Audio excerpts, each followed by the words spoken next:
todos! Vamos dar início a mais uma nova videoaula.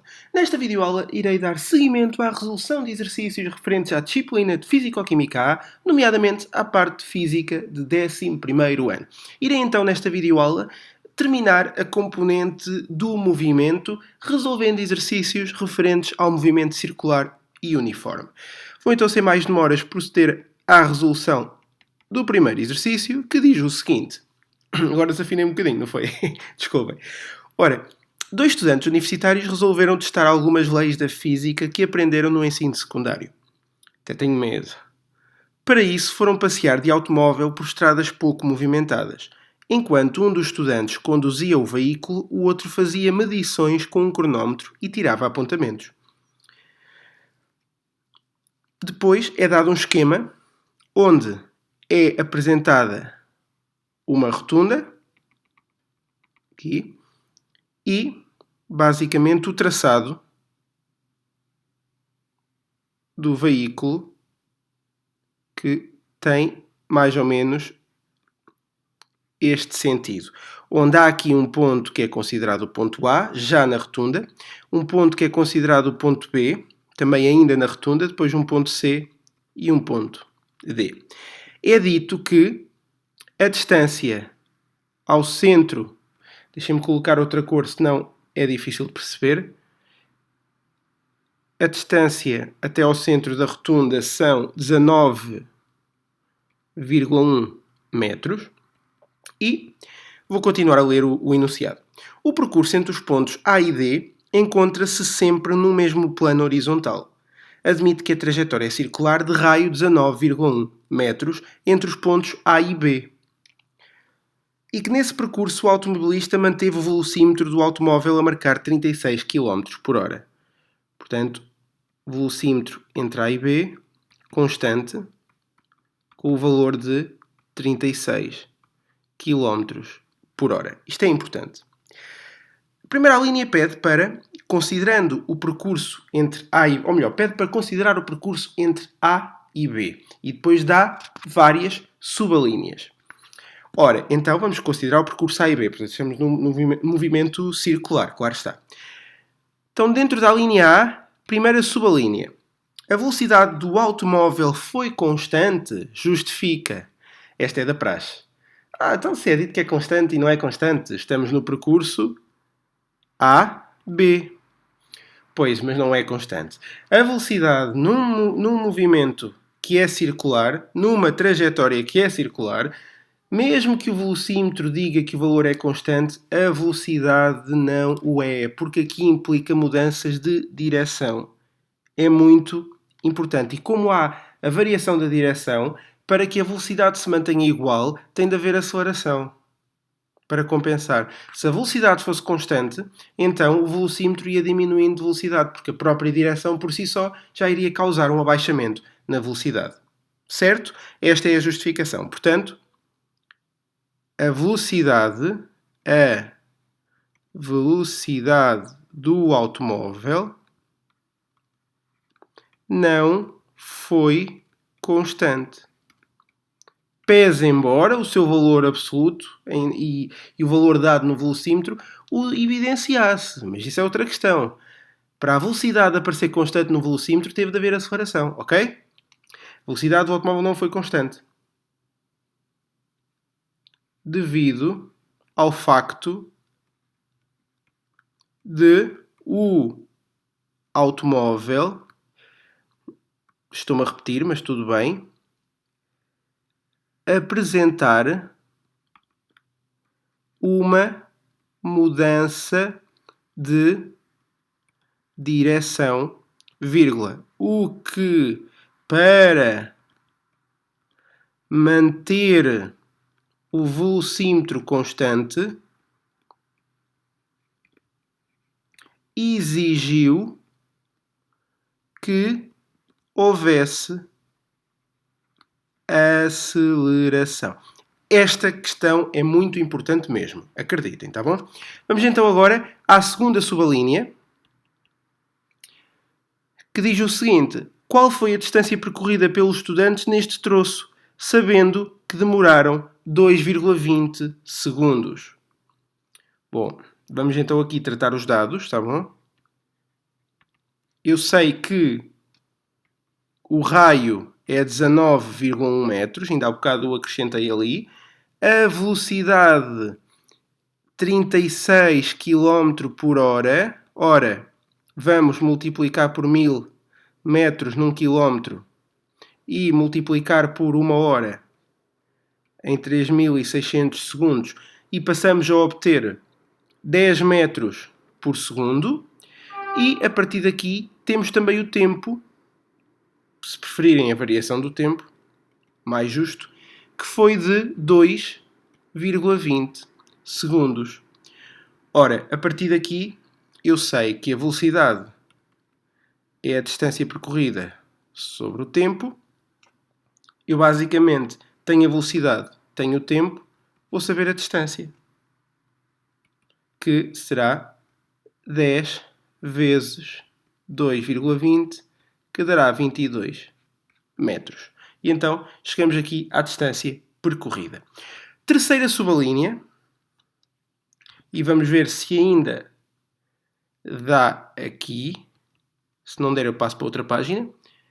Determina o módulo da resultante das forças aplicadas ao automóvel, admitindo que a massa do conjunto automóvel mais estudantes é de 600 kg. A massa 600 kg. E a partir daqui, qual será a força resultante? Importa ter aqui em consideração que, bom, como é que eu ia te explicar? O movimento do automóvel é circular, portanto a resultante das forças tem que ser perpendicular à direção da velocidade. Isto é importante. Assim, a força tem em cada instante uma direção radial, pelo que nós devemos considerar, substituir, que não restem dúvidas que a força deverá ser uma força centrípeta, Fc, que deverá ser m vezes a aceleração centrípeta. Mas, e aqui é que está a novidade, a aceleração centrípeta deve ser representada como sendo o quadrado da velocidade sobre o raio. E, a partir daqui, creio que seja mais fácil entenderem. Teremos então 600 de massa vezes, ora, sabemos que a nossa velocidade é 10, que estará ao quadrado, sobre 19,1 metros, que é o raio. E isto dará 3,14 vezes 10 elevado a 3 newtons. E esta é a força que está sujeita no veículo, ou seja, é a força centrípeta. Ok? Podemos agora sim, para resolver a última linha, avançar para uma nova página. E a última linha diz o seguinte, a linha B. Já fora das subalíneas anteriores. O estudante mediu com o cronómetro o tempo que demoraram a percorrer o troço CD. Agora estamos no troço CD, cujo tempo foi 7,83 segundos. E, com a ajuda de mapas virtuais, mediu a distância entre esses dois pontos. E a distância foi de 77,27 metros. Calcula o módulo da componente escalar da velocidade média do automóvel obtido pelo estudante em km por hora. Depois pede para apresentar todos os cálculos a efetuar. Bom, esta distância pode ser considerada como um deslocamento. E a partir daqui, nós podemos estimar a velocidade média como sendo a variação do deslocamento sobre a variação do tempo. Isto é, 77,27 sobre 7,83, que dá 9,87 metros por segundo. Bom, temos aqui a velocidade em metro por segundo, é pedido quilómetro por hora, fácil. A nossa velocidade média, que são 9,87 metro em cada segundo. Vamos agora multiplicar 1 km por 1000 metros e 3600 segundos por 1 hora. E a partir desta conversão, reparem que o metro simplifica, o segundo também fica km por hora. E vai dar 35,5 km por hora. E está então este exercício resolvido. Vou então proceder à resolução de mais um exercício antes de terminar a videoaula, também sobre o movimento circular e uniforme. Exercício que será o exercício 2. E o exercício diz o seguinte: Uma esfera de massa 250 gramas, portanto, massa 0,25 kg, encontra-se suspensa por um fio inextensível, de massa desprezável e comprimento 65 cm. O comprimento do fio já o vou representar, será mais fácil depois, para se calhar com o esquema. A esfera executa um movimento circular uniforme no plano horizontal e no sentido indicado no esquema que vou aqui passar a representar, demorando 1,49 segundos a completar uma volta. 1,49 segundos completa uma volta. Ora, o fio faz um ângulo de 30 graus com a direção vertical, despreza o efeito das forças dissipativas e admite que a esfera pode ser representada pelo seu centro de massa e deixem-me então proceder à representação do esquema. Cá está a esfera, que irá efetuar um movimento deste género, mas imaginem-no horizontalmente falando, ok? E vamos aqui representar este referencial.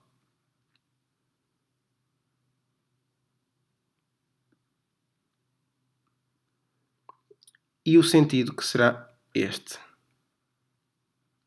Aqui, 30 graus. Vamos lá então. Primeira linha.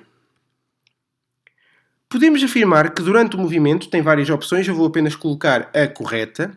Durante o movimento, o trabalho realizado pelo peso da esfera é nulo. Realizado pelo peso da esfera é nulo. Opção D. É fácil entender porquê. Reparem que o trabalho do peso é nada mais, nada menos do que menos a variação da energia potencial. Ora, a verdade é que estamos no plano horizontal. Não há sobe nem desce. Portanto, esta variação da energia potencial é nula. Logo, o trabalho do peso tem que ser nulo. Ponto final, parágrafo. Tá bom? Vamos, então, à segunda linha, e esta sim já dá um bocadinho mais de trabalho. Pede para determinar, primeira subalínea, a frequência do movimento. Ok, eu não sei a frequência do movimento, mas eu tenho o período, agora sim. Quando me dizem que eu demoro uma volta completa a percorrer determinada componente, esta minha variação do tempo pode ser considerada como período. A partir daqui, a frequência é o inverso do período, portanto será 1 sobre 1,49. E o resultado dará 0,671 Hz. A frequência será o número de rotações por segundo, já que o período é quantos segundos demora a dar uma rotação, uma volta completa, tá bom? Ok. Segunda subalínea pede para calcular o módulo da velocidade angular da esfera. Ora, a velocidade angular, representada por um ômega minúsculo, mais parece um W, mas é um ômega, será igual... Bom, aqui podemos ter várias fórmulas para estimar. Por exemplo, podemos colocar a variação do θ sobre a variação do tempo. É verdade. Ou então, podemos considerar 2π sobre t.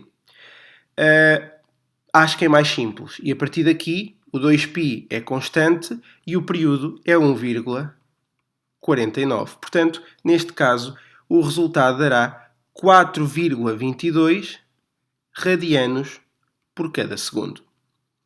Atenção, em unidades SI tem mesmo que ser radianos por cada segundo. Vamos então à terceira subalínea, que pede o módulo da velocidade da esfera. Aqui, o módulo da velocidade da esfera será basicamente a velocidade, considerada a velocidade linear, que não é mais do que a velocidade angular vezes o raio. Pois é, mas eu não tenho raio. Ok. Como é que eu vou poder chegar ao raio. Vamos aqui ver. Eu posso olhar para o desenho e eu tenho o tal comprimento que há pouco não quis aqui representar. Este comprimento, deixem ver se eu tenho o enunciado aqui, ok, 65 centímetros. Este comprimento aqui são 65 centímetros, ou seja, 0,65 metros, certo? Agora, posso então considerar que o raio será o valor do comprimento vezes o seno do ângulo dado. Epá, isso parece uma fórmula matemática. Mas como é que ele chegou àquela fórmula matemática toda estranha? Ouçam, isto é o raio da trajetória, certo? É ou não é o cateto oposto ao ângulo de 30 graus? É. Então o seno de 30 é o cateto oposto sobre a hipotenusa. Portanto, seno do θ seria o raio, que é o cateto oposto, a dividir pela hipotenusa, que é o comprimento que eu estou a designar por L. Então, a partir do momento em que eu quero saber o raio, é o produto entre o comprimento e o seno. Ora, o comprimento 0,65 vezes seno de 30, ora, seno de 30 é 0,5, é fazer metade de 0,65, que dá 0,325 metros. A partir daqui, desculpem ter escrito a vermelho, saiu, mas antes a vermelho do que a azul ou a verde, não é? Também vamos lá entender isto. Agora em tons de picardia, mas tudo bem. Já não está cá quem falou. Então agora podemos chegar à velocidade. E aqui é igual a nossa velocidade. Velocidade angular. Acabámos de calcular e deu 4,22 vezes o raio. 0,325. Ora, o resultado final dará 1,37 metro por segundo. E está feito. Para terminar, e eu tenho fé de que caiba aqui também, para terminar não, depois ainda falta outra, mas para terminar, esta aqui, a penúltima, mas a última das subalíneas, subalínea 4, determina o módulo da aceleração da esfera. Ora, a nossa aceleração, eu vou considerar que é a aceleração centrípeta, claro está. A aceleração centrípeta pode ser a velocidade linear ao quadrado sobre o raio, ou pode ser também a velocidade angular ao quadrado vezes o raio. Portanto, eu vou considerar a segunda, não há problema, 4,22 ao quadrado vezes 0,325 e o resultado final dá 5,79 metro por segundo quadrado. Bom, a partir daqui, basta-me resolver mais uma linha, é a última, a linha C. E o que é que pede a linha C? Indica a direção e o sentido da velocidade da esfera quando passa no ponto P. E eu agora, muito rapidamente, vou voltar a representar o esquema. O ponto P está aqui. Está bem? E ela faz este movimento. O resto já sabem, etc, etc. Certo. Indica a direção e o sentido da velocidade da esfera quando passa no ponto P. Ora, a velocidade é em cada instante e sempre tangente à trajetória. Isto é importante. Por isso, a partir daqui, eu vou ter que considerar, temos aqui o referencial y e o referencial x, e basicamente importa perceber que a velocidade, o vetor velocidade é este. Portanto, terá a direção do eixo dos y. O sentido será positivo porque, reparem, os eixos já estavam dados na figura. E então eu considero para a direita positivo, porque ao não terem dito nada, vou considerar o sentido do y. Só por isso, está bem? Mas se eu delimitasse para a esquerda positivo, então a velocidade teria sentido negativo. Isso era o menos. Mas acho que faz mais sentido considerar positivo. Em termos da direção, horizontal, claro está, mas seria sempre, só que aqui paralela, ou a mesma direção que a direção do eixo dos y. Está bom? Pronto, agora sim, tenho a videoaula terminada. Espero que tenham gostado. Por favor, não se esqueçam de reagir aos vídeos, deixem gosto nos vídeos, subscrevam o canal e partilhem-no com todos os vossos amigos. Da minha parte é tudo. Qualquer dúvida, têm onde me encontrar, na descrição de cada vídeo. Portanto, não hesitem em contactar. Um forte abraço físico a todos. Adeus.